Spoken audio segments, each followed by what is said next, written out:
lovers, welcome back to my mini vlog. South my dear আপোনালোকৰ আগত আনিছো এজোপা ধুনীয়া মৰম লগা প্লান্ট নামটো হৈছে কেলেথিয়া অৰ্বিফোলিয়া। এজোপা গছ মানে এজোপা প্লান্ট বিৰাটে ভাল লাগে because leaves বোৰ এনেকুৱা ডাঙৰ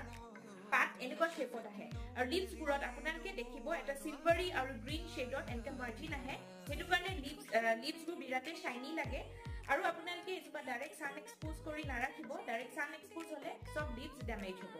আৰু মেক শিওৰ আপোনালোকে এজোপা পানী দিয়া সময় ডাইৰেক্ট leavesত পানীটো যাতে নপৰে সইলত পৰে নহলে যদি আপোনালোকে ট্যাপ ওয়াটাৰ ইউজ কৰে leaves বোৰ যদি পৰে তেনেহলে অলপ leaves বোৰ ড্যামেজ হ'ব ঠিক আছে মই কিন্তু ট্যাপ ওয়াটাৰ দিও তেনেকে যদি মই ট্যাপ ওয়াটাৰ দিছো আপোনালোকে হেতু ট্ৰাই কৰিব পাৰে কিন্তু মেক শিওৰ সইলতহে পানীখিনি পৰে আৰু এটা ওয়েল ড্ৰেনেজ পটিং মিক্স বনাব সো দ্যাট পানীটো ৰিলিজ হৈ যায় ঠিক আছে ওয়াটাৰ লক হলে গছজোপা মৰিব